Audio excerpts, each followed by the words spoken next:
seen it coming. The signs were there, scattered across months of subtle changes at Morgan Technologies. The way Robert Morgan, our CEO, started bringing his son Patrick to executive meetings. The way he'd interrupt my presentations to ask Patrick's opinion, despite his fresh out of college status and complete lack of real-world programming experience. But when you're deep in code, building something revolutionary, it's easy to miss the office politics swirling around you.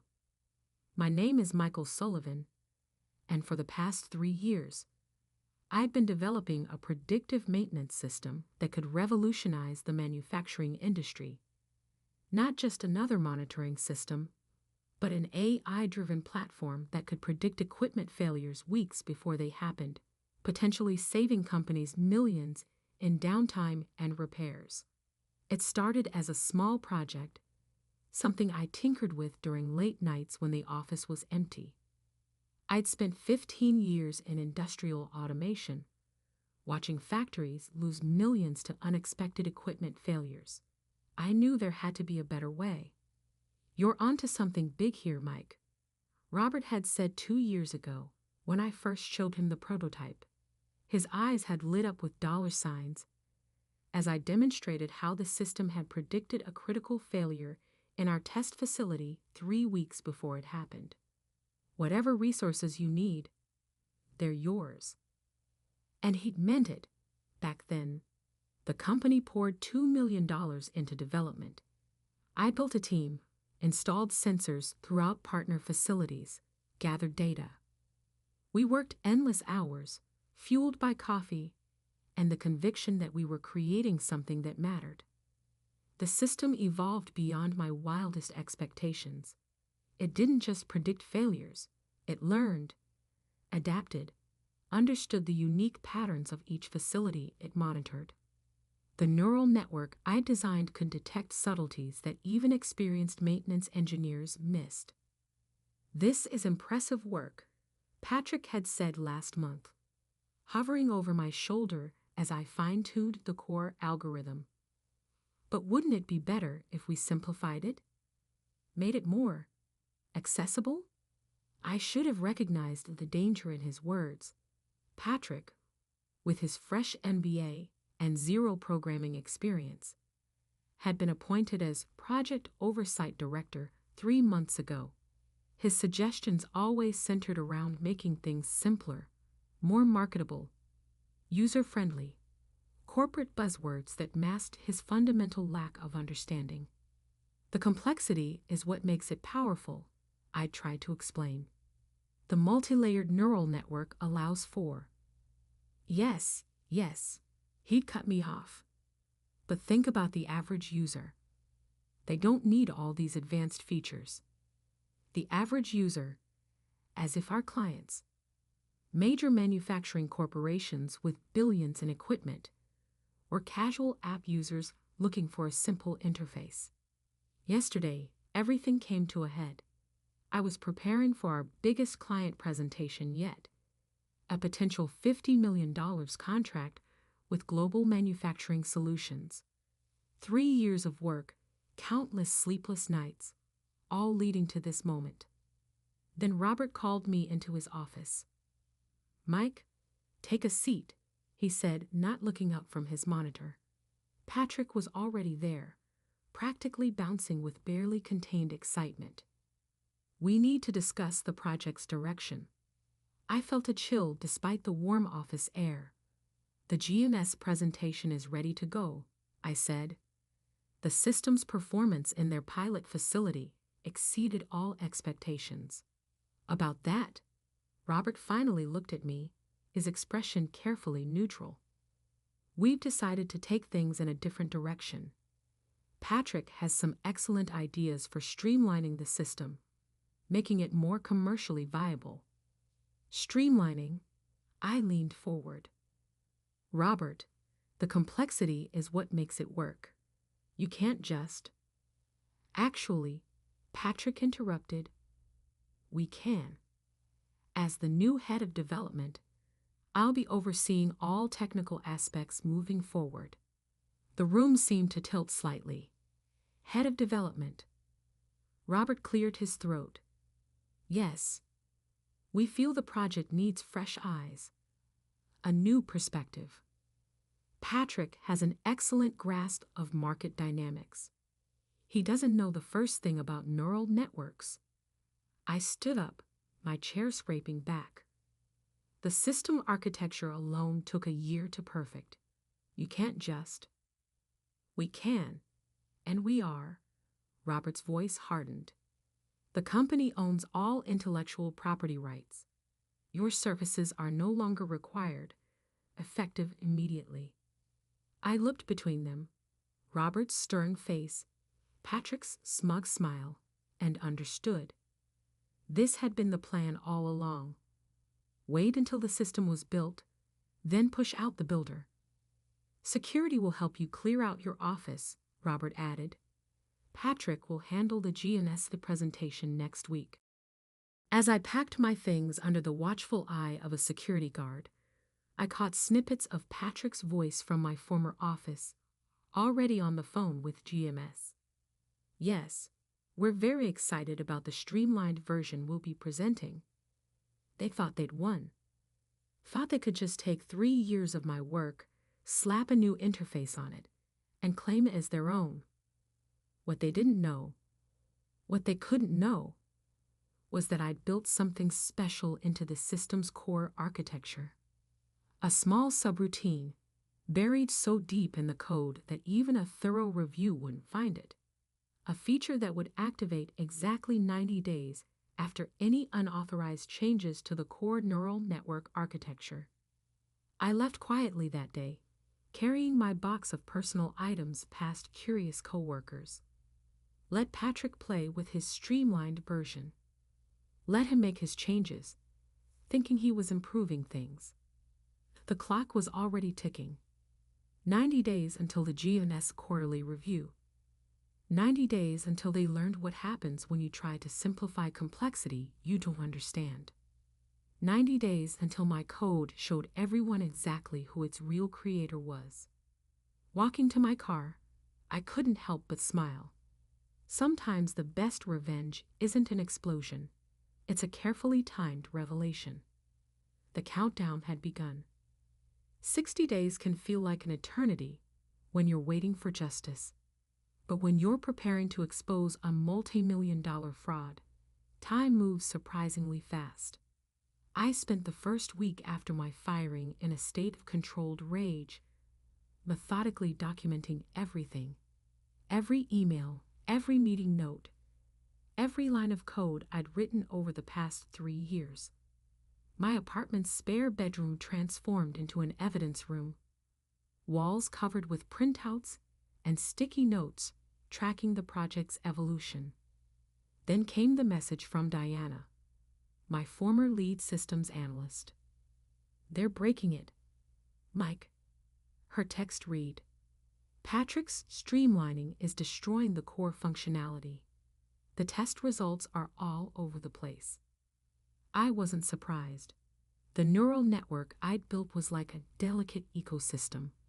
Change one part without understanding the whole, and everything falls apart.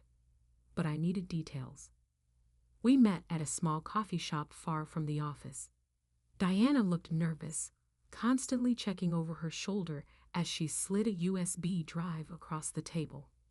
Patrick's ordered a complete simplification of the interface, she said, disgust evident in her voice. He's removing safety checks, bypassing validation protocols. Says they're unnecessarily complex. I picked up the drive, careful to keep my expression neutral. How's the team taking it? Half have resigned already. The ones who stayed. She shook her head. They're documenting everything, just like you asked. But Mike, the GMS presentation. She hesitated. What about it? They're faking the results. Patrick couldn't get the system to produce the predictions they promised, so they're manually entering false data. They're going to demonstrate a completely fabricated version to GNS. Perfect. Exactly what I'd expected them to do. Back home, I reviewed the files Diana had brought. Patrick had done exactly what I'd predicted. Stripped away the complex validation systems, removed the redundancy checks, simplified the neural network architecture to something he could understand and take credit for. And in doing so, he'd activated every trigger I'd hidden in the code. You see, the system I'd built wasn't just smart. It was self-aware in a very specific way. It knew its own architecture, understood its own complexity. Any attempt to simplify its core functions would be logged, documented, and stored in an encrypted partition that Patrick didn't even know existed. Every change he made was another piece of evidence, another nail in his coffin. 45 days before the quarterly review, I received another message, this time from Marcus in quality assurance. "Systems throwing weird errors," he wrote. "Random predictions, false positives. Patrick's blaming the hardware, but..." I smiled. The second phase had begun. The system wasn't just logging the changes anymore. It was starting to react to them. Subtle at first, just enough to create doubt. Through my network of former colleagues, I kept tabs on Patrick's increasing desperation. He hired external consultants, brought in efficiency experts, even tried to recruit some of my former team members who had quit. None of it helped. 30 days before the review, the system started showing its teeth. Critical predictions began failing spectacularly. Equipment that the simplified system declared perfectly fine would break down hours later. The neural network, its delicate balance destroyed by Patrick's improvements, was now demonstrating exactly why its complexity was necessary. But Patrick, backed into a corner, did exactly what I'd expected. Instead of admitting failure, he doubled down. "We've got the presentation data ready," Diana reported during another clandestine coffee meeting. "All completely fabricated.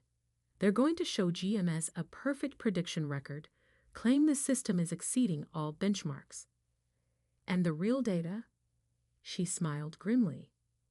"All safely archived, just like you asked.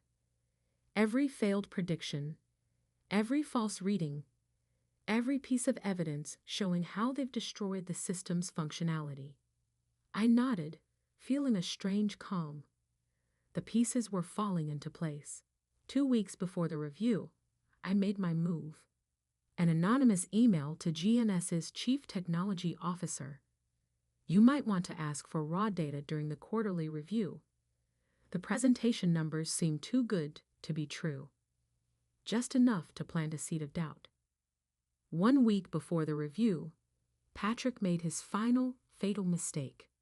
In a desperate attempt to fix the system's increasingly erratic behavior, he ordered a complete override of the core neural network protocols. "He's wiped out the original architecture completely," Diana texted, "replaced it with his streamlined version." And with that, the countdown entered its final phase. The hidden subroutine, dormant until now, had been waiting for exactly this moment. When Patrick erased my original architecture, he unknowingly activated the system's final protocol. In my apartment, I'd pulled up the secure terminal I'd maintained. A single command prompt blinked, waiting. I thought about all the nights I'd spent building this system, the pride I'd felt when it first successfully predicted a critical failure, the betrayal in Robert's eyes when he'd chosen nepotism over merit. I typed a single command, "Initialize protocol revelation." The terminal responded, "Protocol activated. Execution in 7 days." 7 days until the quarterly review. 7 days until Patrick would stand in front of GNSA's executive board, ready to present his simplified version of my work. 7 days until everyone would learn what happens when you try to take credit for someone else's genius. I closed the laptop and poured myself a drink. The system was armed. The trap was set. and all the players were in position. Now it was just a matter of waiting for the curtain to rise on the final act. The day of the GNS Quarterly Review dawned bright and clear. I arrived at Morgan Technology's headquarters at precisely 8:45 a.m., wearing my best suit and carrying a manila envelope. The security guard at the front desk did a double take. "Mr. Sullivan? I thought you." "I have an invitation," I said smoothly, sliding across an email printout. "From GNS's Chief Technology Officer, for the quarterly review presentation." He checked the paper, made a call, then reluctantly handed me a visitor's badge. "They're in the main conference room." I could feel the stares as I walked through the office. Former colleagues quickly looked away, some whispering behind their hands. Through the glass walls of my old office, I caught a glimpse of Patrick in a crisp new suit, frantically reviewing his presentation slides. The main conference room was already filling up. GNS executives in expensive suits mingled with Morgan Technology's management team. Robert Morgan stood at the front, looking confident until he saw me enter. His face went through a fascinating series of emotions: shock, anger, fear, finally settling on forced politeness. "Michael," he said tightly, "this is a private meeting." Actually, a deep voice cut in. I invited him. James Wheeler, GNS's Chief Technology Officer, stepped forward. Given his role in developing the system, I thought his input might be valuable. Robert's forced smile became brittle. "Of course.